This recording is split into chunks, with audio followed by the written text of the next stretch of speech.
Hey pre-calc students. So this video is going to be talking about solving trigonometric equations. This is going to be an example. And it actually comes from the worksheet that I posted in Google Classroom for you guys to start working on this week. And we have done problems kind of like this before, but we haven't really focused on them a lot. So I'm going to go over a couple of how we solve these sorts of problems. So this example is the second problem on that worksheet. The next example, which will be in a future video, will be the fourth problem on that worksheet. So this one is 4 sine squared of x minus 3 equals 0. They want us to solve that for all values of x in degrees. So sometimes it'll be in degrees, sometimes the problems in the worksheet will be in radians. And this one we want to solve for all possible values of x. And some of them also give you a hint as to how you should start solving. So this one, the hint involved finding something you could take the square root of easily. So if I start right here, I notice I do have a sine squared. I don't want to take the square root of this whole thing because that doesn't really get me anywhere. So instead, I'm going to start by adding 3 to both sides and making this just one term. So then we get 4 sine squared equals 3. And then I'm going to divide by 4 on both sides to get sine squared equals 3/4. And then I'm going to square root both sides. So we get sine of x equals, and then when you take the square root of a fraction, remember you take the square root of the top and the bottom separately.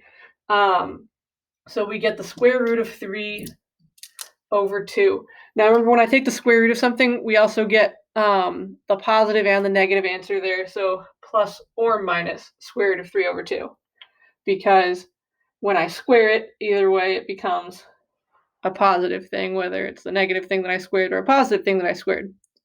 So now we've got sine of x is plus or minus root 3/2, which is a great place to be in here because if you know your unit circle well, we can easily find angles that work for this.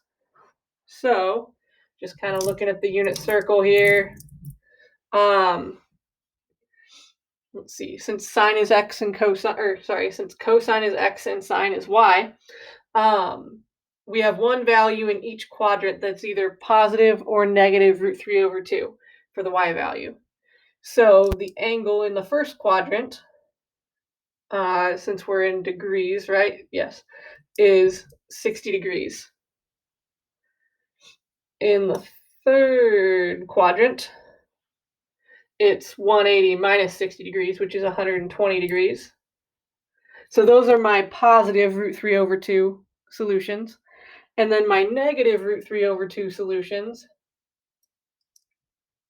are going to be here at negative 60 degrees or 300 degrees. And then down here at 60 degrees greater than 180, which is 240 degrees. Okay, so those are my 4 angles that give within the 0 to 360 range that give me either positive or negative root 3/2 for sine of x, with x being the angle. But we do want all values, it said. And so, if you're looking at a circle here, 60 is not the only angle that terminates right here. There's coterminal angles if you go around the circle again and again and again and again that get you 60 degrees. So x could be 60 degrees, but each time I add a lap around the circle, I get back there. So I need to say plus or minus 360n is what I would say. So plus or minus 360n. So n is just any integer that I want to multiply 360 by that would get me around to this point again. So I can do that for each of these angles. We got 120 plus or minus 360n. 240 plus or minus 360n. And 300 plus or minus 360n. Okay. But there is a shorter way in this particular instance than writing out all 4 of these. Since each of these is, that version basically of the first quadrant's 60 degrees, if I go from 60 to get to 240, that's just going halfway around the circle. That's just 180 around. And then I go from 240 back to 60, that's another 180. And if I keep going, it's 180 each time to get to these. So actually, if you want to put some of these together, you can.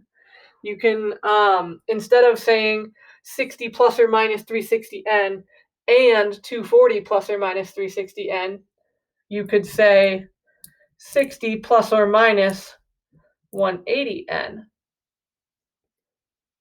And the same goes for 120 and 300. You could say instead x equals 120 plus or minus, not 360. Where's the eraser?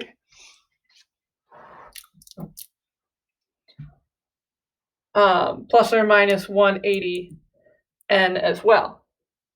So you could write out all 4 of these, or you could just write these 2.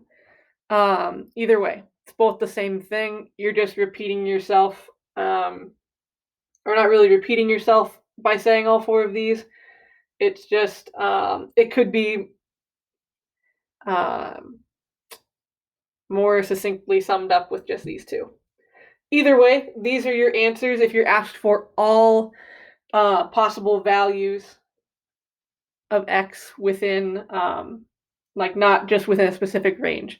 Some of the problems will ask you for angles just within 0 to 360 or 0 to 2 pi. If that was the case, then you would just list off 60, 120, 240, and 300, and you would be done.